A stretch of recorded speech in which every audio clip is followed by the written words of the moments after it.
എല്ലാവർക്കും നമസ്കാരം. ഇന്ന് നമ്മുടെ വിശ്വാസഗോളത്തിൽ ക്രിസ്ത്യൻ സമൂഹത്തിൻ്റെ ഇടയിൽ വളരെ തർക്കവിഷയമായിരിക്കുന്ന ഒരു കാര്യമാണ് സ്ത്രീകൾ തലയിൽ തുണിയിട്ട് പ്രാർത്ഥിക്കണമോ വേണ്ടയോ എന്നുള്ളത്. ഭയങ്കരമായിട്ട് തർക്കമായിട്ടിരിക്കുന്ന ഒരു വിഷയമാണ് അല്ലേ. അപ്പോൾ നമ്മൾക്കറിയാം, കൊരിന്ത്യ ലേഖനം 11-ാം അധ്യായം, അതിന് 1 കൊരിന്ത്യൻസ് 11-ാം അധ്യായം, അതിൻ്റെ 3-ാമത്തെ വാക്യത്തിലോട്ട് വരുമ്പോൾ പൗലോസ് അവിടെ തുടങ്ങി വെച്ചിരിക്കുന്നത് ഇങ്ങനെയാണ്: പുരുഷൻ്റെ തല ക്രിസ്തു അല്ലേ, ക്രിസ്തുവിൻ്റെ തല ദൈവമാണ്. പിന്നെ അതിനുശേഷം പറഞ്ഞിരിക്കുകയാണ് സ്ത്രീയുടെ തല എന്ന് പറയുന്നതും പുരുഷനാണ്. അപ്പോൾ അവിടെ ഒരു ക്വസ്റ്റ്യൻ വരും, അത് വിവാഹിതരായ സ്ത്രീകൾക്ക് മാത്രമല്ലേ ആപ്ലിക്കബിൾ ആയിട്ടുള്ളൂ എന്നുള്ളൊരു ക്വസ്റ്റ്യൻ വരാൻ ചാൻസ് ഉണ്ട്.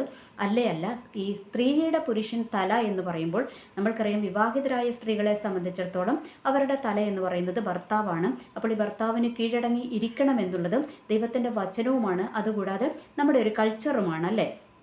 അതവിടെ നിൽക്കട്ടെ. അപ്പോൾ ഈ വിവാഹിതരല്ലാത്ത സ്ത്രീകളെ സംബന്ധിച്ചിടത്തോളം അവർക്ക് തല എന്ന് പറയുന്നത് പുരുഷൻ ഇല്ല എന്നാണോ? അല്ല, അവരുടെ തലയായിട്ട് വീട്ടിൽ ആരാ വരുന്നത്? അപ്പൻ അല്ലേ, അപ്പനാ വരുന്നത്. ഇനി അടുത്ത ഒരു ക്വസ്റ്റ്യൻ വരും, എന്താണ്? അപ്പോൾ ഞങ്ങൾക്ക് അപ്പനില്ല, അപ്പൻ മരിച്ചുപോയി, കല്യാണവും കഴിഞ്ഞിട്ടില്ല, അപ്പൻ മരിച്ചുപോയി, അപ്പോൾ നമ്മളുടെ തല ആരാണ്? അപ്പോൾ അങ്ങനെയുള്ളവരുടെ തല ആരാണ്? ക്രിസ്തു തന്നെയാണ്. എന്ന് വെച്ചാൽ അവിടെ എന്താ പറഞ്ഞിരിക്കുന്നത്? ഞാൻ അനാഥന്മാർക്ക് പിതാവ്, വിധവമാർക്ക് ന്യായപാലകനായ ദൈവം, എന്ന് വെച്ചാൽ ഞാൻ നിന്റെ ഭർത്താവാകുന്നു എന്നും കൂടെ ദൈവം പറയുന്നുണ്ട് അല്ലേ. അപ്പോൾ അതിൻ്റെ അർത്ഥം എന്താണ്? അപ്പനില്ല എങ്കിൽ അപ്പനായിട്ട് ആരുണ്ട്? ദൈവമുണ്ട്. അല്ലെങ്കിലും ദൈവം നമ്മളുടെ അപ്പൻ തന്നെയാണ്. ഈ ലോകത്തിലുള്ള പിതാവ് എന്ന് പറയുന്നത് നമ്മുടെ ബയോളജിക്കൽ ഫാദറാണ്. ഓക്കെ, അതവിടെ നിൽക്കട്ടെ. അപ്പോൾ ഇതിൻ്റെ എല്ലാം അർത്ഥം എന്താണ്? സാരാംശം എന്താണ്? സ്ത്രീയുടെ തല എന്ന് പറയുന്നത് പുരുഷൻ, പുരുഷൻ്റെ തല ക്രിസ്തു, ക്രിസ്തുവിൻ്റെ തല ദൈവം. അങ്ങനെയാണ് വചനത്തിനകത്ത് പറഞ്ഞു വെച്ചിരിക്കുന്നത്. എന്നിട്ട് അതേ പൗലോസ് പറഞ്ഞു വെച്ചിരിക്കുകയാണ്, സ്ത്രീ തലയിൽ മൂടുപടം ഇട്ട് തന്നെ പ്രാർത്ഥിക്കണം, സഭയിൽ പ്രാർത്ഥിക്കണം. എന്താണ്? പ്രവചിക്കുകയോ ഒക്കെ ചെയ്യുന്നത് എന്തായിരിക്കണം? തലയിൽ മൂടുപടം ഇട്ടിട്ട് തന്നെ ആയിരിക്കണം എന്നാണ് പൗലോസ് അവിടെ വ്യക്തമായിട്ട് എഴുതി വെച്ചിരിക്കുന്നത്. അതിന് പിന്നീട് അങ്ങോട്ട് വരുന്നതൊക്കെ അദ്ദേഹം അതിനെ സാധൂകരിക്കുന്ന എക്സ്പ്ലനേഷനുകളാണ് പറഞ്ഞു വിട്ടിരിക്കുന്നത് അല്ലേ. എന്ന് വെച്ചാൽ കൽപ്പന ഇവിടെ ഓൾറെഡി തന്ന കൽപ്പന എന്താണ്? സ്ത്രീ മൂടുപടം ഇടണം. അതായത് സ്ത്രീ, ഇപ്പോൾ ഇതിനകത്ത് പല എന്താ പറയുക കൺഫ്യൂസ്ഡുകൾ വരും. ചിലർ പറയും മൂടുപടം എന്ന് പറഞ്ഞാൽ, മലയാളത്തിലെ മൂടുപടം എന്ന് പറഞ്ഞാൽ മുഴുവത്തോടെ മുഖം മുഴുവൻ മൂടണം എന്നും കൂടിയാണ്, തല തൊട്ട് മുഖം വരെ മൂടണം എന്നാണ്. അങ്ങനെ ഇട്ടാണോ നിങ്ങൾ പ്രാർത്ഥിക്കുന്നത് എന്നൊക്കെ ചോദിക്കുന്നുണ്ട്. അത് മലയാളം വിവർത്തനമാണ് മൂടുപടം എന്ന് പറയുന്നത്. ശരിക്കും ഇംഗ്ലീഷ് വിവർത്തനം കവർ യുവർ ഹെഡ് എന്നാണ് അല്ലേ. എന്ന് വെച്ചാൽ നമ്മൾക്കറിയാം അതിൻ്റെ അർത്ഥം എന്താണ്. തലയിൽ നമ്മൾ തുണി ഇടുന്നത് കൊണ്ട് അർത്ഥമാക്കുന്നത് എന്താണ്? ഞാൻ പുരുഷന് കീഴടങ്ങിയിരിക്കുന്നു. പുരുഷൻ ആർക്ക് കീഴടങ്ങിയിരിക്കണം? ക്രിസ്തുവിന് കീഴടങ്ങിയിരിക്കണം. അപ്പോൾ പുരുഷനോട് മൂടുപടം ഇടണ്ട, സ്ത്രീയോട് മൂടുപടം, അതായത് തല കവർ ചെയ്ത് പ്രാർത്ഥിക്കുകയും പ്രവചിക്കുകയും ചെയ്യണം. സഭയിലെ കാര്യം പറഞ്ഞിരിക്കുന്നത് അങ്ങനെ ചെയ്യണമെന്ന് വചനത്തിൽ വ്യക്തമായിട്ട് പറഞ്ഞു വെച്ചിട്ടുണ്ട്. അതിനുശേഷം വരുന്നത് മുഴുവൻ പൗലോസ് അതിൻ്റെ എക്സ്പ്ലനേഷനാണ് കൊടുത്തിരിക്കുന്നത് അല്ലേ. നിനക്ക് അത്ര മടിയാണെങ്കിൽ, എന്ന് വെച്ചാൽ നിനക്ക് തലയിൽ തുണിയിടാൻ മടിയാണെങ്കിൽ നീ ഒരു കാര്യം ചെയ്യും, നിൻ്റെ മുടി അങ്ങ് കത്തിരിച്ച് കള, അങ്ങ് ക്ഷൗരം ചെയ്ത് കള. ഇതൊക്കെയാണ് പറഞ്ഞു വെച്ചിരിക്കുന്നത്. അത് കൽപ്പനയായിട്ടോ അല്ലെങ്കിൽ അതിനെ സാധൂകരിക്കുന്നതായിട്ടോ അല്ല പറഞ്ഞിരിക്കുന്നത് അല്ലേ. എന്ന് വെച്ചാൽ മേൽ പറഞ്ഞ കാര്യത്തിൻ്റെ അതിന് ഇത്രമാത്രം ഇമ്പോർട്ടൻ്റ് ഉണ്ട് എന്ന് കാണിക്കാൻ വേണ്ടിയിട്ടുള്ള എക്സ്പ്ലനേഷനുകളാണ് താഴോട്ട് തന്നിരിക്കുന്നത്. എന്നിട്ട് പറയുന്നുണ്ട് പ്രകൃതിയുടെ നിയമം ഇങ്ങനെയാണല്ലോ എന്നൊക്കെ ചോദിക്കുന്നുണ്ട്. അപ്പോൾ ചില സ്ത്രീകൾക്ക് സംശയം വരും, നമ്മൾക്ക് മുടി ഉണ്ടല്ലോ, അതുകൊണ്ട് നമ്മൾക്ക് സ്ത്രീ എന്താ പറയുക തല കവർ ചെയ്യേണ്ട കാര്യമില്ലല്ലോ, അങ്ങനെയാണോ പറഞ്ഞിരിക്കുന്നത്? അല്ല, അത് പ്രകൃതിയുടെ നിയമം പറഞ്ഞതാണ്. പ്രകൃതിയുടെ നിയമം അനുസരിച്ചാണോ നമ്മൾ ദൈവത്തെ ആരാധിക്കുന്നതല്ല. പൗലോസ് അവിടെ ഒരു എക്സാമ്പിൾ പറഞ്ഞു വെച്ചിരിക്കുന്നത്. പ്രകൃതിയുടെ നിയമം തന്നെ സ്ത്രീക്ക് മുടി ഉള്ള ആൾക്കാരും പുരുഷന്മാർക്ക് മുടി ഇല്ലാത്ത ആൾക്കാരും, മുടി ഇല്ലെന്ന് പറഞ്ഞാൽ അവരിങ്ങനെ എന്താ പറയുക പുരുഷന്മാരുടെ മുടി അറിയാമല്ലോ. അപ്പോൾ ആ ഒരു രീതിയിലാണ് എന്താ പറയുക, ആ ഒരു പ്രകൃതി തന്നെ നിങ്ങളെ സൃഷ്ടിച്ചിരിക്കുന്നത് അങ്ങനെയല്ലേ എന്നുള്ളൊരു ക്വസ്റ്റ്യനാണ് പൗലോസ് അവിടെ ചോദിച്ചിരിക്കുന്നത്. അതൊക്കെ പകൽ പോലെ വ്യക്തമായ കാര്യമാണ്. പിന്നെ എവിടുന്നാണ് ഈ സ്ത്രീ തലയിൽ മൂടുപടം ഇടണ്ട, മുടിയുള്ളത് കൊണ്ട് മൂടുപടം ഇടണ്ട എന്നുള്ള പഠിപ്പീരുകളൊക്കെ എവിടുന്ന് കടന്നു വന്നു എന്ന് എനിക്കറിഞ്ഞുകൂടെ. കാരണം ഈ വചനത്തിലെ തലങ്ങും വിലങ്ങും ഞാൻ ഇതിൻ്റെ ഇംഗ്ലീഷ് വേർഷനുകൾ ഒരു 3-4 ഇംഗ്ലീഷ് വേർഷനുകൾ എടുത്ത് വായിച്ചു നോക്കി, മലയാളം വായിച്ചു നോക്കി, എവിടെ വായിച്ചു നോക്കിയിട്ടും തലയിലും തുണി ഇടണ്ട എന്നുള്ള ഒരു കാര്യം പറഞ്ഞിട്ടേ ഇല്ല. എനിക്കങ്ങനെ മനസ്സിലായിട്ടുമില്ല. പിന്നെ എവിടെ നിന്നാണ് ഇത് കടന്നു വന്നതെന്ന് എനിക്ക് മനസ്സിലാകുന്നില്ല. ഇനി ഓർക്കുക, അതിനകത്ത് എന്താണ് പറഞ്ഞിരിക്കുന്നത്? അതൊരു ദൈവത്തിൻ്റെ അല്ലേ, നമ്മുടെ ഒരു താഴ്മയുടെ മനോഭാവത്തെയാണ്, ഒരു കീഴടങ്ങലിൻ്റെ മനോഭാവത്തെയാണ് ഇത് കാണിക്കുന്നത്. പിന്നെ അടുത്തത് എന്താണ് പറഞ്ഞിരിക്കുന്നത്? ദൂതന്മാർ നിമിത്തം സ്ത്രീകൾക്ക്, അത് ഞാനൊന്ന് വായിക്കുന്നതാണ് കുറച്ചും കൂടെ നല്ലതെന്ന് എനിക്ക് തോന്നുന്നു. എന്താ പറയുക, ആകയാൽ സ്ത്രീക്ക് ദൂതന്മാർ നിമിത്തം തലമേൽ അധീനതാ ലക്ഷ്യം ഉണ്ടായിരിക്കണം, അങ്ങനെയും കൂടെ പറഞ്ഞിട്ടുണ്ട്. അപ്പോൾ അതിനകത്ത് രണ്ട് മീനിങ്ങുകൾ കിടപ്പുണ്ട്. ഇതൊക്കെ ട്രോൾ ആകുമെന്നാണ് എനിക്ക്. ഓക്കെ. അപ്പോൾ അതിനകത്ത് രണ്ട് മീനിങ് കിടപ്പുണ്ട്. ഒന്ന്, നമ്മൾക്കറിയാം നമ്മളുടെ പ്രാർത്ഥനയുടെ മറുപടി കൊണ്ടുപോകാൻ വേണ്ടിയിട്ട് ദൂതന്മാർ കയറുകയും ഇറങ്ങുകയും ചെയ്യുന്ന ഒരു കാര്യം നമ്മൾ പഴയ നിയമത്തിലെ യാക്കോബ് അല്ലേ, യാക്കോബിൻ്റെ ഒരു ഇൻസിഡൻറ്റിൽ നമ്മൾ കാണുന്നുണ്ട്. യാക്കോബ് അവിടെ കല്ല് തലയണയാക്കി ബഥേലിൽ കിടന്നപ്പോൾ ദൂതന്മാരുടെ അല്ലേ കോവിണി കണ്ടു, അതിനകത്ത് ദൂതന്മാർ കയറുകയും ഇറങ്ങുകയും ചെയ്യുന്നത് കണ്ടു. അപ്പോൾ അതിൻ്റെ അർത്ഥം എന്താ പറയുക, അവിടെ പറഞ്ഞിരിക്കുന്നത് ദൂതന്മാർ നമ്മളുടെ പ്രാർത്ഥന എന്താ പറയുക, പ്രാർത്ഥന ഇങ്ങനെ ദൂതന്മാരെ സ്വർഗത്തിലോട്ട് കൊണ്ടുപോകുന്നു, അങ്ങനെയൊക്കെയുള്ള അർത്ഥത്തിലാണ് അതിനകത്ത് പറഞ്ഞിരിക്കുന്നത്. ഓക്കെ. അപ്പോൾ അതിൻ്റെ ആ ഒരു അർത്ഥത്തിലാണ് പറഞ്ഞിരിക്കുന്നത്. അതായത് നമ്മളുടെ പ്രാർത്ഥനയുടെ വേളയിൽ എന്തുണ്ട്, നമ്മൾക്ക് ദൂതന്മാരുടെ സാന്നിധ്യം ഉണ്ട് എന്നാണ് അവിടെ നമ്മൾക്ക് വ്യക്തമാകുന്നത് അല്ലേ, വ്യക്തമാക്കി തരുന്നത്. അപ്പോൾ ഈ ദൂതന്മാരുടെ സാന്നിധ്യമുള്ളപ്പോൾ ദൂതന്മാരെ സംബന്ധിച്ചിടത്തോളം ദൂതന്മാർ കറക്റ്റായിട്ട് എന്ത് ചെയ്യത്തുള്ളൂ, റൂൾസ് ഫോളോ ചെയ്ത് മാത്രമേ ദൂതന്മാർ പ്രവർത്തിക്കത്തുള്ളൂ അല്ലേ. ദൈവം അയച്ചു വിട്ടിരിക്കുന്ന ദൂതന്മാർ ദൈവത്തിൻ്റെ ആ റൂൾസ് കറക്റ്റായിട്ട് ഫോളോ ചെയ്യത്തുള്ളൂ. കാരണം അതിനകത്ത് വള്ളിയോ പുള്ളിയോ അവർ മാറ്റത്തേയില്ല എന്നുള്ളൊരു യാഥാർത്ഥ്യം നമ്മൾ തിരിച്ചറിയുക. അതുകൊണ്ട് ബൈബിളിൽ വ്യക്തമായിട്ട് എഴുതി വെച്ചിരിക്കുകയാണ്, സ്ത്രീ തലയിൽ മൂടുപടമിടണം. ഇനി മൂടുപടമില്ലാതെ നമ്മൾ പ്രാർത്ഥിക്കുന്ന പ്രാർത്ഥന സ്വർഗത്തിലോട്ട് എത്തുവോ ഇല്ലയോ എന്നുള്ളത് ദൂതൻ തീരുമാനിക്കുമെന്നാണ് എനിക്കിതിനകത്തുനിന്ന് മനസ്സിലാകുന്നത്. ഒന്ന്. ഇനി രണ്ടാമത്തെ ടോപ്പിക്ക്, രണ്ടാമത് എനിക്ക് മനസ്സിലാകുന്ന കാര്യം, കാരണം അവിടെ സ്ത്രീയുടെ കാര്യമാണ് പറഞ്ഞേക്കുന്നത് അല്ലേ.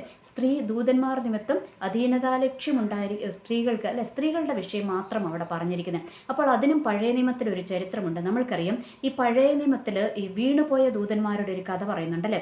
അപ്പോൾ ഈ വീണുപോയ ദൂതന്മാരെന്താണ്, വീണുപോയ ദൂതന്മാർ സ്ത്രീകൾ അല്ലേ, ദൈവത്തിൻ്റെ എന്താ പറയുക, സ്ത്രീകളായിട്ടുള്ളവർ സുന്ദരിമാരെന്ന് കണ്ടിട്ടും തനിക്ക് ഭാര്യമാരെ എടുത്തു എന്നുള്ളൊരു ചരിത്രമൊക്കെ നമ്മൾ പഴയ നിയമത്തിൽ നമ്മൾ വായിക്കുന്നുണ്ട് അല്ലേ, അതിനകത്ത് നമ്മൾ വായിക്കുന്നുണ്ട്. അപ്പോൾ എന്ന് വെച്ചാൽ അതിൻ്റെ അർത്ഥം എന്താണ്, നമ്മൾക്കറിയാം ഇന്ന് നമ്മൾ ഈ ലോകത്തിലോട്ട് വന്നു കഴിയുമ്പോൾ, നിങ്ങൾക്ക് എത്ര പേർക്ക് അത് മനസ്സിലാകുന്നുണ്ട്, ഉൾക്കൊള്ളാൻ പറ്റുന്നുണ്ടെന്ന് എനിക്ക് അറിഞ്ഞുകൂടാ, എന്തായാലും ഞാൻ പറയാം. ഓക്കെ. ഈ ലോകത്തിലോട്ട് വന്നു കഴിയുമ്പോൾ നമ്മൾക്കറിയാം ഒരു കുടുംബത്തിൽ ചോദിക്കാനും പറയാനും ഒരു പുരുഷൻ ഉണ്ട് എങ്കിൽ അതിൻ്റെ അർത്ഥം എന്താണ്, പുറത്തുനിന്ന് ഒരുത്തനും വന്നിട്ട് അതിനകത്ത് അധികം കയറി കളിക്കുകയല്ലേ. ഇത് ഞാൻ ലോകത്തിൻ്റെ കാര്യമാണ് പറയുന്നത്. ഇപ്പോൾ അപ്പനോ നല്ല ചോദിക്കാനും പറയാനും പറ്റിയ ആങ്ങളമാരോ ഉള്ള വീട്ടിനകത്തോട്ട് ഒരു സാമൂഹ്യ വിരുദ്ധരുടെയും ശല്യം ഉണ്ടാകത്തില്ല അല്ലേ.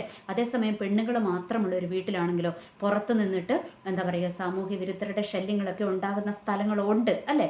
അപ്പോൾ ഓർക്കുക, ഇവിടെയും എന്താണ്, നമ്മൾ കീഴടങ്ങിയിരിക്കുന്ന, പുരുഷന് കീഴടങ്ങിയിരിക്കുന്നവരാണ് എന്ന് നമ്മൾ ഉറപ്പുവരുത്തുന്ന സാഹചര്യത്തിൽ എന്താണ്, ഈ ദുഷ്ടദൂതന്മാരുടെ ഒരു എന്താ പറയുക നോട്ടം നമ്മളുടെ മേൽ പതിയത്തില്ല എന്നും കൂടി അതിനകത്ത് അർത്ഥമുണ്ട് എന്നാണ് ഞാൻ മനസ്സിലാക്കിയിരിക്കുന്നത്. ഞാൻ രണ്ടർത്ഥം പറഞ്ഞു, അത് എനിക്ക് മനസ്സിലായ കാര്യമാണ് കേട്ടോ. അപ്പോൾ ഇങ്ങനെ ഒരു അർത്ഥവും കൂടി അതിനകത്തുണ്ട്. ഇനി അതെല്ലാം അവിടെ നിൽക്കട്ടെ, ഞാനൊരു പച്ചയായൊരു യാഥാർത്ഥ്യം പറയാം. നമ്മൾ ചർച്ചിൽ പോകുമ്പോൾ എത്ര നേരമുണ്ട് ആരാധന? 2.5 മണിക്കൂർ, അല്ലെങ്കിൽ ചിലയിടത്ത് 1 മണിക്കൂർ, ചിലയിടത്ത് 1.5 മണിക്കൂർ, ചിലയിടത്ത് 2 മണിക്കൂർ, 2.5 മണിക്കൂർ, 3 മണിക്കൂർ, ഇത്രയേ ഉള്ളൂ അല്ലേ. ആ സമയം നമ്മൾക്ക് ഇതൊരു തർക്ക വിഷയം പോലെ ഇരിക്കുകയാണ്. എന്നാൽ എന്താ പറയുക, ദൈവാത്മാവിൽ അത് ഗ്രഹിക്കുവാൻ പറ്റുന്നവർക്ക് അത് അറിയാം. സ്ത്രീ തല കവർ ചെയ്ത് തന്നെയാണ് പ്രാർത്ഥിക്കേണ്ടത്. അത് പെന്തക്കോസ്തുകാർ മാത്രമാണ് ഇതിനകത്ത് തർക്കിച്ചുകൊണ്ടിരിക്കുന്നത്. പെന്തക്കോസ്തുകാരുടെ വിഷയത്തിൽ മാത്രമല്ല, അല്ലാത്ത അല്ലേ നമ്മുടെ ക്രിസ്ത്യൻ ഇതര സമൂഹങ്ങളിലൊക്കെ പോയാൽ അവരൊക്കെ തലയിൽ എന്താ പറയുക തുണിയിട്ട് തന്നെയാണ് ദൈവത്തെ ആരാധിക്കുന്നത്. അപ്പോൾ ഞാൻ പറഞ്ഞു വരുന്നത്, ആകെ 2.5-3 മണിക്കൂർ ഉണ്ടാകും ആരാധനയല്ലേ. ആ ഒരു സമയത്ത് നമ്മൾക്ക് തലയിൽ തുണി ഇട്ടത് കൊണ്ട് എന്തെങ്കിലും ദോഷമുണ്ടോ? എന്തെങ്കിലും ദോഷമുണ്ടോ? കാരണം നമ്മൾ സഭയിൽ വന്നു കഴിയുമ്പോൾ നമ്മളുടെ തലയുടെ സ്റ്റൈല് നോക്കാനാണോ ആരെങ്കിലും വരുന്നത്? അല്ല, എല്ലാവരും ദൈവത്തെ ആരാധിക്കാനായിട്ടാണ് വരുന്നതല്ലേ. അപ്പോൾ ആ മുടിയൊന്ന് അത് ഷോൾ ഇട്ടത് കൊണ്ട് നമ്മൾക്ക് വല്ലതും നഷ്ടമുണ്ടോ? ഒരു നഷ്ടവും ഇല്ല. പകരം നമ്മളൊരു മറുതലിപ്പ് അവിടെ കാണിക്കേണ്ട കാര്യമുണ്ടോ? ഇനി അത് സത്യമാണെങ്കിലും അല്ല എങ്കിലും എന്താണ്, നമ്മളിത് ഞാൻ ഇടത്തില്ല എന്നുള്ളൊരു തീരുമാനം എടുത്തു കഴിയുമ്പോൾ, ഒരാൾ ഇടണം എന്ന് പറയുമ്പോൾ, അതായത് നമ്മൾ പോകുന്ന സഭയുടെ കാര്യം തന്നെ എടുത്താൽ മതി. നമ്മൾ പോകുന്ന സഭയിലെ എന്താ പറയുക ഒരു നിയമമുണ്ട്, നമ്മളോട് തലയിൽ തുണി ഇട്ട് തന്നെ വരണമെന്ന് പറഞ്ഞിട്ടുണ്ടെങ്കിൽ നമ്മൾ അതിനെതിരായിട്ട് ചെന്ന് കഴിയുമ്പോൾ ഒരു മറുതലിപ്പ് അല്ലേ, ഒരു മറുതലിപ്പിൻ്റെ സ്പിരിറ്റ് അവിടെ രൂപം കൊള്ളും. അത് നമ്മൾക്ക് ദോഷമാകുക തന്നെ ചെയ്യും. അതുകൊണ്ട് നമ്മൾക്ക് വല്ല നഷ്ടമുള്ള കാര്യമാണോ നമ്മളങ്ങ് ഇട്ടുകൊള്ളുക. ഇനി ഞാൻ ആദ്യം പറഞ്ഞ വേറൊരു കാര്യം കൂടെ പറയാം. എന്താണെന്നറിയാമോ, നമ്മൾക്കറിയാം ഈ നമ്മളെപ്പോഴും ചിന്തിക്കണം. നമ്മൾ ഇന്ന് കുറേ കാര്യങ്ങളൊക്കെ പറയും. നമ്മൾ ഇന്ന് കംഫർട്ടായിട്ട് ഇരിക്കുമ്പോൾ നമ്മൾക്ക് തോന്നും എല്ലാം ഓക്കെ പെർഫെക്റ്റ് ആണെന്ന് തോന്നും. ഓർക്കുക, നാളെ നമ്മൾക്കൊരു അസുഖം വന്ന് നമ്മളൊരു കീമോയൊക്കെ ചെയ്യേണ്ട ഒരു സിറ്റുവേഷനിൽ വന്നു കഴിയുമ്പോൾ നമ്മുടെ മുടിയൊക്കെ അങ്ങ് പൊഴിഞ്ഞു പോയി കഴിഞ്ഞാൽ എന്ത് സംഭവിക്കും? ഞാൻ ഇന്നലത്തെ വീഡിയോയിലും പറഞ്ഞു, നമ്മുടെ മുടിയൊക്കെ അങ്ങ് പൊഴിഞ്ഞു പോയി കഴിയുമ്പോൾ എന്ത് സംഭവിക്കും? നമ്മളുടെ തലയൊക്കെ മുട്ടയാകുമല്ലേ. അപ്പോൾ നമ്മൾ എന്ത് ചെയ്യും? തലയിൽ കവർ ചെയ്തുകൊണ്ട് നടക്കും. ആ ഒരു സിറ്റുവേഷനൊക്കെ നമ്മളുടെ ജീവിതത്തിൽ വന്നു കഴിയുമ്പോഴൊരവസ്ഥ അങ്ങനെയൊന്നും വരുമെന്നല്ല ഞാൻ പറഞ്ഞത്. ഞാനൊരു എക്സാമ്പിൾ പറഞ്ഞതാണ്. നമ്മൾ ചിന്തിക്കണം, ഓരോന്നും ചെയ്യുമ്പോൾ നമ്മൾ ചിന്തിക്കണം. നമ്മളുടെ എന്താ പറയുക, അതല്ലേ ദൈവം പറയുന്നത്, ഓരോ ദിവസവും ഭയത്തോടെ നമ്മുടെ ജീവിതം മുൻപോട്ട് കൊണ്ടുപോകണം. കാരണം ദൈവമാണ് തീരുമാനിക്കുന്നത് ഇന്ന് കഴിഞ്ഞ് നാളത്തേക്ക് നമ്മൾക്ക് ആയുസ്സുണ്ടോ എന്നല്ലേ. നമ്മളുടെ ഒരു ധനവാനോട് പറഞ്ഞതുപോലെ അല്ലേ, നീ ഇന്ന് സമ്പാദിച്ച് കൂട്ടിയത് ആരുടേതാകും, വിഡ്ഢി എന്ന് അവനോട് ചോദിച്ചിരിക്കുന്നല്ലേ എന്ന് പറയുന്നത് പോലെ, നമ്മൾക്ക് ഇന്ന് കഴിഞ്ഞിട്ട് നാളെ ഒരു ജീവിതം ഉണ്ടോ ഇല്ലയോ എന്നുള്ളത് ദൈവത്തിൻ്റെ കരത്തിൽ മാത്രം ഇരിക്കുന്ന കാര്യമാണ്. അതുകൊണ്ട് ഓർക്കുക, നമ്മൾ 2.5-3 മണിക്കൂർ തലയിൽ തുണിയിട്ടത് കൊണ്ട് നമ്മൾക്ക് ഒരു ദോഷവും വരത്തില്ല. ഇനി നമ്മളുടെ വീടുകളിലാണെങ്കിലും നമ്മൾ ആ പ്രാർത്ഥിക്കുന്ന സമയത്ത് തലയിൽ തുണിയിട്ടത് കൊണ്ട് വല്ല ദോഷം വരുമോ? ഒരു ദോഷവും വരത്തില്ല. ഇനി അതിൻ്റെ പേരിൽ നമ്മൾ തർക്കിക്കാനും, ഇനി അതല്ല ഞാൻ ചെയ്യുന്നത് നിങ്ങളും ചെയ്യണമെന്ന് പറഞ്ഞ് മറ്റുള്ളവരെ നിങ്ങളെന്താണ് തലയിൽ തുണിയിടണ്ട എന്നൊക്കെ പറഞ്ഞുകൊണ്ട് ഉപദേശിക്കുന്നതിനകത്ത് വല്ല കാര്യമുണ്ടോ? ഇല്ല. കാരണം ബലഹീനരായ വ്യക്തികളെ സംബന്ധിച്ചിടത്തോളം അവർക്ക് ആകെപ്പാടെ കൺഫ്യൂസ്ഡ് ആകും. ഇത് ഇടണോ ഇടണ്ടയോ എന്നൊക്കെയുള്ള കൺഫ്യൂസ്ഡ് ആകും. അതിന് നമ്മൾ പുതിയ പഠിപ്പീരുകൾ വേണ്ട. എന്നാൽ മാറ്റങ്ങൾ വരേണ്ടിടത്ത് മാറ്റങ്ങൾ ആവശ്യമാണ്. പക്ഷേ ഇത് വചനത്തിൽ വ്യക്തമാണ്. എന്തിനാണ് നമ്മൾ തലയിൽ കവർ ചെയ്യുന്നത് എന്നുള്ളതിൻ്റെ ഒരർത്ഥവും കൂടെ ഇതിനകത്ത് വചനത്തിനകത്ത് വ്യക്തമായിട്ട് പറഞ്ഞു വെച്ചിട്ടുണ്ട്. അതുകൊണ്ട് എൻ്റെ അഭിപ്രായത്തിൽ നമ്മൾ തല കവർ ചെയ്ത്, ഹെഡ് കവർ ചെയ്ത് പ്രാർത്ഥിക്കുന്നത് തന്നെയാണ് എപ്പോഴും നല്ലത് എന്നാണ് എനിക്ക് തോന്നുന്നത്. ഓക്കെ, എനിക്ക് മനസ്സിലായതും അങ്ങനെ തന്നെയാണ്, ഞാൻ അങ്ങനെ ചെയ്യാറുമുണ്ട്. ഓക്കെ, അതെല്ലാം അവിടെ നിൽക്കട്ടെ. ഇനി അടുത്തത് വേറൊരു ഇതാണ്, സ്ത്രീകൾ പാസ്റ്റർമാരാകുന്നത് അല്ലേ, ഉപദേശകന്മാർ. നമ്മൾക്കറിയാം സ്ത്രീകൾ ആകുന്നതിനോടും ദൈവത്തിൻ്റെ വചനത്തിൽ അങ്ങനെ പറഞ്ഞിട്ടില്ല. എന്നാൽ സ്ത്രീയെക്കുറിച്ച് പറഞ്ഞിട്ടുണ്ട്. ദൈവത്തിൻ്റെ ശുശ്രൂഷയ്ക്കും സ്ത്രീയെ വിളിച്ചിട്ടുണ്ട്. അത് നമ്മൾക്കറിയാം. നമ്മളുടെ ദെബോറ അല്ലേ, ദെബോറ ആരാണ്? ന്യായപാലനം ചെയ്തിരുന്ന സ്ത്രീയാണ് അല്ലേ. ന്യായപാലനം ചെയ്യുന്ന സ്ത്രീയായിരുന്നു ആരും? ദെബോറ. പക്ഷേ പുള്ളിക്കാരത്തി ഒരു പ്രവാചകമായിരുന്നു. പക്ഷേ പുള്ളിക്കാരത്തി പുരോഹിതയല്ലായിരുന്നു. പുരോഹിതന്മാർ അവിടെ വേറെ ഉണ്ടായിരുന്നു. പുള്ളിക്കാരത്തിന് പുരോഹിത ശുശ്രൂഷ ഏൽപ്പിച്ചിട്ടില്ല. ഈ പുരോഹിത ശുശ്രൂഷ ആരെ ഏൽപ്പിച്ചത്? ലേവി ഗോത്രത്തിനെ ഏൽപ്പിച്ചതല്ലേ. ഇന്ന് നമ്മൾ അങ്ങോട്ട് വന്നു കഴിയുമ്പോഴും ഇനി അത് നമ്മൾക്ക് ഓക്കെ, അത് പഴയ നിയമമാണെന്ന് വെക്കാം. ഇനി പുതിയ നിയമത്തിലോട്ട് വന്നു കഴിയുമ്പോഴോ ഇത് ആരെ ഏൽപ്പിച്ചിരിക്കുന്നത്? അതായത് ഈ അപ്പസ്തോലന്മാർ, യേശുക്രിസ്തുവിൻ്റെ 12 അപ്പസ്തോലന്മാരുടെ കൂട്ടത്തിൽ സ്ത്രീകളുണ്ടായിരുന്നോ? ഇല്ല. 12 അപ്പസ്തോലന്മാരെ പുരുഷന്മാരെ തന്നെയാണ് തിരഞ്ഞെടുത്തത് അല്ലേ. എന്നിട്ട് അവരോട് പറഞ്ഞു നിങ്ങൾ ലോകം മുഴുവൻ ചെന്ന് സുവിശേഷീകരിക്കാൻ പറഞ്ഞു അല്ലേ. ഇതെല്ലാം ചെയ്തപ്പോഴും പുരുഷന്മാരെ ഉണ്ടായിരുന്നുള്ളൂ. എന്ന് വെച്ചാൽ സ്ത്രീ ശുശ്രൂഷ ചെയ്യരുതെന്നല്ല, സ്ത്രീ പാസ്റ്റർ ആകണം എന്നുള്ളത് ദൈവത്തിൻ്റെ വചനത്തിനകത്ത് പറഞ്ഞിട്ടില്ല. ഒരു സഭയെ നയിക്കേണ്ട മൂപ്പൻ എങ്ങനെയായിരിക്കണം, അവരാരായിരിക്കണം, ഇതായിരിക്കണം എന്നൊക്കെ വചനത്തിൽ വ്യക്തമായിട്ട്, അല്ലാതെ അവർ മുന്നോട്ട് വരുന്നതിനകത്തുണ്ട് ഒക്കെ പറഞ്ഞു വെച്ചിട്ടുണ്ടല്ലേ. അതിനകത്ത് പുരുഷന്മാരെ തന്നെയാണ് ഈ ചെയ്തിരിക്കുന്നത്. എന്ന് വെച്ചാൽ ഇങ്ങനത്തെ ചർച്ചിൻ്റെ മെയിൻ മിനിസ്ട്രികൾ ചെയ്യുന്നത് മുഴുവൻ ആരായിരിക്കണം? അത് പുരുഷന്മാരെന്ന് തന്നെയാണ് പറഞ്ഞു വെച്ചിരിക്കുന്നത്. ഇനി രണ്ടാമത്തെ കാര്യം എന്താ പറയുക, സ്ത്രീനെ, അതുകൊണ്ട് സ്ത്രീ സഭയുടെ ശുശ്രൂഷ ഏറ്റെടുക്കുക എന്ന് വെച്ചാൽ ബാക്കി ചെയ്യാം, പ്രവചനം നടത്താം, അതൊക്കെ പറഞ്ഞിട്ടുണ്ടല്ലേ. അത് പൗലോസും തന്നെ പറഞ്ഞു വെച്ചിട്ടുണ്ട്. എന്താ പറയുക, പ്രവചിക്കുന്ന സ്ത്രീ എന്ത് ചെയ്യണം? തലയിൽ മൂടുപടമിടണം, ഇന്നലത്തെ വീഡിയോയിൽ അല്ലേ അതൊക്കെ പറഞ്ഞിട്ടുണ്ട്. അപ്പോൾ അതൊക്കെ സമ്മതിച്ചിരിക്കുന്ന കാര്യമാണ്. പക്ഷേ ഈ പാസ്റ്റർ എന്നുള്ള ഒരു എന്താ പറയുക, ഒരു കാറ്റഗറി എന്ന് പറയുന്നത് ഞാൻ മനസ്സിലാക്കിയത് അത് പുരുഷന്മാർക്ക് മാത്രമാണ് പറഞ്ഞിരിക്കുന്നത്. സ്ത്രീകൾക്കത് ദൈവം പറഞ്ഞേക്കുന്ന കാര്യമല്ല. അല്ലാതെയുള്ള ദൈവിക ശുശ്രൂഷകളൊക്കെ പറഞ്ഞിട്ടുണ്ട്. പക്ഷേ സ്ത്രീ പാസ്റ്റർ ആകുന്നതിനെക്കുറിച്ച് ദൈവത്തിൻ്റെ വചനത്തിൽ എവിടെയും പറഞ്ഞു വെച്ചിട്ടില്ല. വചനത്തിൽ ഒരു വ്യക്തിയെ പോലും നമ്മൾക്ക് അങ്ങനെ കാണുവാനായിട്ട് കഴിയുന്നില്ല. എല്ലാവരും തന്നെ ഭർത്താക്കന്മാരോട് ചേർന്ന് ഒക്കെ ശുശ്രൂഷ ചെയ്യുന്നവരല്ലേ. ഫിലിപ്പോസിന് 4 പുത്രിമാരായിരുന്നു. അവരൊക്കെ പ്രവാചകന്മാരായിരുന്നു. പക്ഷേ അവരാരും പുരോഹിത ശുശ്രൂഷ ചെയ്യുകയോ അപ്പസ്തോലിക ശുശ്രൂഷ ചെയ്യുന്നവരോ ഒന്നുമല്ല ഇനി അപ്പസ്തോലന്മാരായിട്ട് വിളിച്ചതും. ആ ശുശ്രൂഷ കൈമാറിയതൊന്നും സ്ത്രീകൾക്കല്ല. പിന്നെ സ്ത്രീകൾക്ക് എവിടെ നിന്നാണ് ഈ പാസ്റ്റർ ആകാമെന്നുള്ളൊരു പഠിപ്പീര് വന്നത്? അതൊക്കെ ചുമ്മാ വിദേശത്തു നിന്ന് കുറേ വന്നിരിക്കുന്ന കുറച്ച് പഠിപ്പീരുകളാണ്. അത് നമ്മളങ്ങ് ചുമ്മാ ഏറ്റെടുക്കുകയാണ്. ദൈവത്തിൻ്റെ വചനത്തിൽ അങ്ങനെ ഒരു കാര്യം പറഞ്ഞിട്ടില്ല. ഇനി പാസ്റ്റർമാരായ സ്ത്രീകളെക്കുറിച്ചൊന്നും ഞാനൊന്നും പറയുന്നില്ല കേട്ടോ. ആരെയും വിധിക്കാൻ ഞാൻ ആളല്ല, ഞാനത് പറയുന്നില്ല. ഞാൻ എൻ്റെ ഒരു അഭിപ്രായം പറഞ്ഞുവെന്ന് മാത്രമേ ഉള്ളൂ. ഞാൻ ഒരിക്കലും ഒരു സ്ത്രീ ആയിട്ടുള്ള പാസ്റ്റർ നയിക്കുന്ന സ്ത്രീ പാസ്റ്റർമാരായിട്ടുള്ള ഒരു സഭയിൽ ഞാൻ പോകാറുമില്ല. അവരുടെ കീഴിൽ ചെന്ന് ഞാൻ തല വെച്ച് കൊടുക്കാറുമില്ല. അത് എൻ്റെ ഒരു തീരുമാനമാണ്. ഓക്കെ, കാരണം ബൈബിളിനകത്ത് ഒരു കാര്യം പറഞ്ഞിട്ടില്ല. ഇനി ഓർക്കുക, ഇനി സ്ത്രീകൾ അങ്ങോട്ട് പാസ്റ്റർമാരാകാൻ ഇരിക്കാൻ വേണ്ടിയിട്ട് നമുക്ക് പുരുഷന്മാരായിട്ടുള്ള പാസ്റ്റർമാരെ ഇല്ലാതെയൊന്നും ഇല്ലല്ലോ, ഇഷ്ടംപോലെയുണ്ട്. ഇനി സ്ത്രീ പാസ്റ്റർമാരായവരുടെ ഹസ്ബൻഡുമാർ പാസ്റ്റർമാരാകാൻ പറ്റുമല്ലോ. അവർക്കായിക്കൂടെ?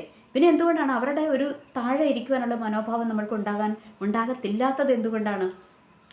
അത് നമ്മൾ തീരുമാനിക്കേണ്ട കാര്യമാണ്. ഞാൻ ആരെയും കുറ്റം വിധിക്കുന്നതല്ല. അതൊക്കെ നിങ്ങളുടെ ചോയ്സ്. പാസ്റ്റർമാരാകുമോ ആകാതിരിക്കുമോ? പ്രവാചകന്മാരെയും പ്രവാചകന്മാരെക്കുറിച്ചൊക്കെ പറഞ്ഞിട്ടുണ്ട്. സ്ത്രീ പാസ്റ്റർ ആകുന്നതിനെക്കുറിച്ചോ അല്ലെങ്കിൽ സ്ത്രീ പുരോഹിതനാകുന്നതിനെ കുറിച്ചോ മാത്രമാണ് ഞാൻ പറഞ്ഞിരിക്കുന്നത്. ദൈവത്തിൻ്റെ വചനം ഉടനീളം പരിശോധിക്കുമ്പോൾ ഒരു പുരോഹിതന്മാരെ നമ്മൾക്ക് കാണാൻ കഴിയത്തില്ല അല്ലേ. നമ്മുടെ പഴയ നിയമം എടുത്താലും പുതിയ നിയമം എടുത്താലും ഒന്നും ആരാണ്? പുരുഷന്മാരാണ് ഈ മെയിൻ സഭാ ശുശ്രൂഷകളൊക്കെ ചെയ്യുന്നത്. അതായത് സഭയുടെ തലപ്പത്തിരിക്കുന്നത് മുഴുവൻ എന്താണ്? പുരുഷന്മാരാണ്, സ്ത്രീകളല്ല. അത് വചനത്തിനകത്ത് അങ്ങനെ പറയാത്തത് കൊണ്ട് എനിക്കതിനോട് യോജിപ്പില്ല എന്ന് മാത്രമേ ഉള്ളൂ. എന്നാൽ സ്ത്രീകൾ ശുശ്രൂഷ ചെയ്യാം, അതൊക്കെ ദൈവത്തിൻ്റെ വചനത്തിനകത്ത് പറഞ്ഞിട്ടുണ്ടല്ലേ. എത്രയോ ഇടങ്ങളിലൊക്കെ സ്ത്രീകൾ ശുശ്രൂഷ ചെയ്യുന്നുണ്ടെന്ന് നമ്മൾക്കറിയാം. ലേഡീസ് മിനിസ്ട്രികളും എല്ലാ കാര്യങ്ങളുമുണ്ട്. സ്ത്രീ പ്രവചിക്കാം, സഭയിൽ പ്രവചിക്കാം, അതൊക്കെ പറഞ്ഞിട്ടുണ്ട്. പക്ഷേ പാസ്റ്റർ ആകാൻ സ്ത്രീയോട് പറഞ്ഞിട്ടില്ല. അത് വചനത്തിനകത്ത് പറഞ്ഞിട്ടില്ല. ഞാൻ വായിച്ചിട്ട് എവിടെയും കണ്ടില്ല കേട്ടോ. അതുപോലെ തന്നെ പഴയ നിയമത്തിൽ സ്ത്രീകൾ ആരും പുരോഹിതരായിട്ടുമില്ല. എന്നാൽ ദൈവത്തിൽ സ്ത്രീയെ കൂടാതെ പുരുഷനുമില്ല, പുരുഷനെ കൂടാതെ സ്ത്രീയുമില്ല. അതൊക്കെ സത്യമാണ്. പക്ഷേ സ്ത്രീക്ക് ദൈവം കൊടുത്തിരിക്കുന്ന ഒരു സ്ഥാനമുണ്ട്. അവിടെ തന്നെ നമ്മൾ ഇരിക്കുന്നതാണ് ബെറ്റർ എന്നാണ് എനിക്ക് തോന്നുന്നത് കേട്ടോ. ഇത് എൻ്റെ മാത്രം ഒരു അഭിപ്രായമാണ്. നിങ്ങൾക്ക് ഏത് വിധത്തിൽ വേണമെങ്കിലും എടുക്കാം. എനിവേ, എല്ലാവർക്കും നല്ലൊരു ദിവസം ആശംസിക്കുന്നു. നന്ദി, നമസ്കാരം.